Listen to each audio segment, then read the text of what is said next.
Hello everyone. I hope that everyone had a wonderful Easter vacation and that you got some rest and you're doing well. Um, I want to just run something by you real quickly. You are going to be given a test tomorrow. I'm going to download that, send it as an attachment. I think I may have already done that. It is open book. It's over the open boat. It's just 10 true false questions. Go through your book, go through your notes, try, do your best to answer those questions and give it to me by 11:59 p.m. Another thing that we're going to start doing is everybody from here on out, moving forward, we will have videos every night. I'll do a video the night before, you'll get the video by the morning. By the end of that day, I need to have your notes from that video. I can't wait a week, 2 weeks, and then you tell me that, oh, I never even watched the videos when we're ready for a test and you don't know what's going on.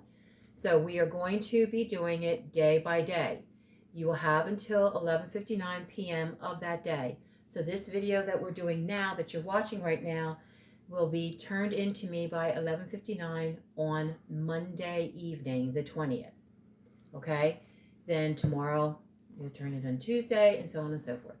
Any assignment that I give you that I say is due on a certain day in the teacher's notes, or I send it by email, must be done that day. From now on, moving forward again, we will be taking 10 points off for every day that it is late.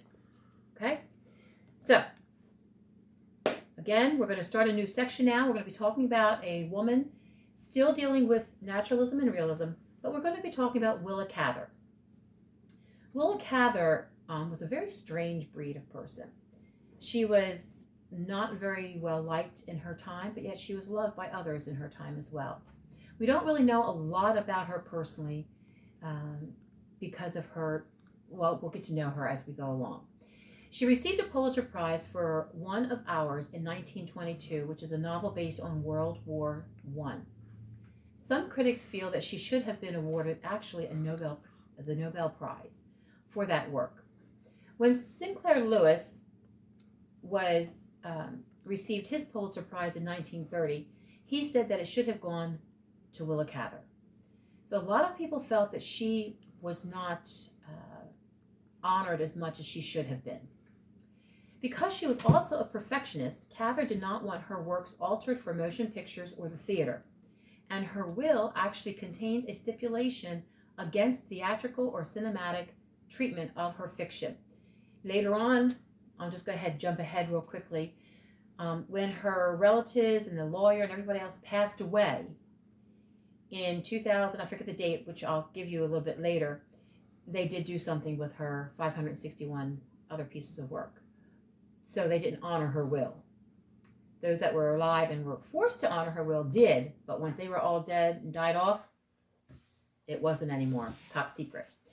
Cather was a very private person. She destroyed many of her old drafts and personal letters that she had written in personal papers because she didn't want them published or have them being treated.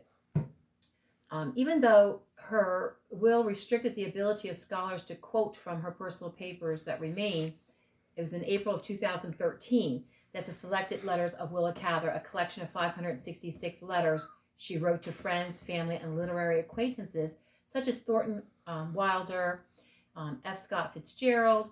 They were all published 2 years after the death of Cather's nephew and a second literary executor. So, really kind of sad how we as Americans do things sometimes. We don't really respect people's wishes unless it's in writing. And since they were all died and all gone now, it didn't matter anymore. So we'll pick this up at this point a little bit later. That's who we're going to be studying from here on out. Well, not here on out, but for the next couple weeks, okay? Have a great evening.